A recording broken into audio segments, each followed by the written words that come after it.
जो आप चाहते हो वो आपको इसी मंत्र से, इसी रहस्य को जानने से प्राप्त होगा। यानी जो सबसे बड़ा हमारा लक्ष्य है हमारे जीवन का कि परमात्मा की प्राप्ति, वो इस मंत्र से जब आपको प्राप्त हो जाएंगे तो छोटी मोटी चाह वगैरह हमारे जो इस लौकिक जगत के कार्य हैं उनकी तो प्राप्ति कोई माने रखती ही नहीं है। जब परमपिता परमेश्वर की प्राप्ति ही इस मंत्र के में छुपी हुई है, इस रहस्य में छुपी हुई है। तो वो कौन सा वो मंत्र है जो दुनिया का सबसे बड़ा रहस्य छुपा है? प्यारे भक्तों, सबसे पहले मैं ये क्लियर कर देना चाहती हूँ कि जो भी साधक जिस भी अवस्था में अपना नाम जप कर रहे हैं, अपनी भक्ति कर रहे हैं, वहीं पर अभी लगे रहे। क्योंकि जो आज हम बताने जा रहे हैं उसको अगर आप ये सोचो कि एकदम उस मंत्र पे आ जाएं, तो ये तो कोई बिरला ही कर पाता है जिसका प्रारब्ध इस तरह का होगा कि जिसने पहले की भक्ति पिछले जन्म में कर ली होगी और वो डायरेक्ट ये कर सकता। कोई लाखों करोड़ों में एक आधा ही ऐसा साधक होता है। अन्यथा जैसे बच्चे को पहले नर्सरी क्लास से लेकर सारी क्लासें पास करनी पड़ती है और तभी वह 12वीं में पहुंचता है, ऐसे ही आप अपनी सारी क्लासेस पास करते हुए ये लास्ट की स्टेज है, जब इस पे आएंगे तो जब ही आपको पूरा अनुभव होगा। क्योंकि पहले की पढ़ाई पढ़े बगैर आप 12वीं की पढ़ लोगे तो कुछ भी समझ में नहीं आएगा। इसलिए सबसे पहले श्रवण द्वारा भगवान के कथाओं का, भगवान के गुणगान का, भगवान के भजन नाम का श्रवण करें। पहली भक्ति श्रवण भक्ति होती है।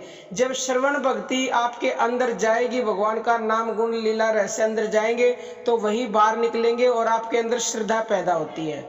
उसके बाद आप वाणी के द्वारा बोलकर नाम जप करते हो, भजन गाते हो और फिर उपांशु जप करते हो, फिर मानसिक जप करते हो मन के द्वारा।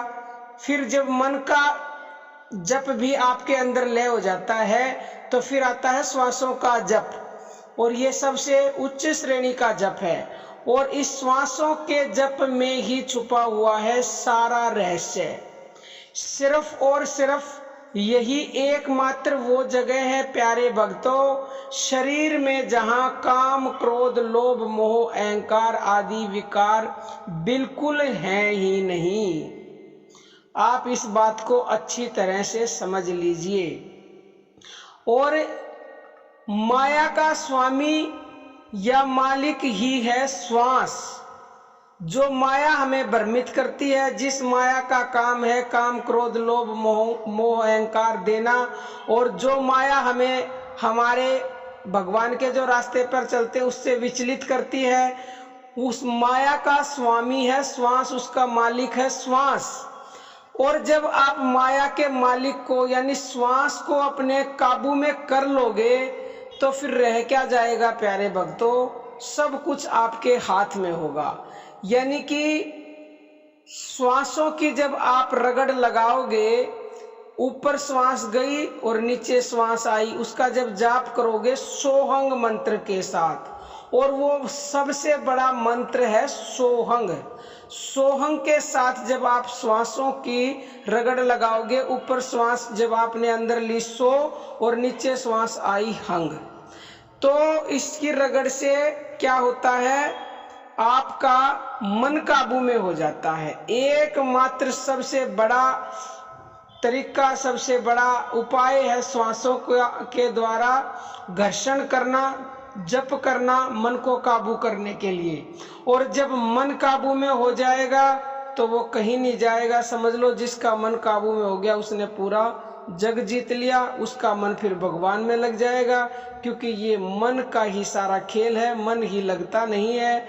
और प्यारे भक्तों, अब आप कमेंट करोगे, सबसे पहले मैं ये और बता देती हूँ, सोहंग, सोहम, सो अहम, ओहम, ये सब साधक अपनी अपनी रुचि के अनुसार बोल लेते हैं। हर संत ने अपने हिसाब से दिया है। मतलब सबका एक ही, आप सोहम बोलो, सोहंग बोलो, ओहम बोलो, सोहम भी बोल देते हैं कई लोग।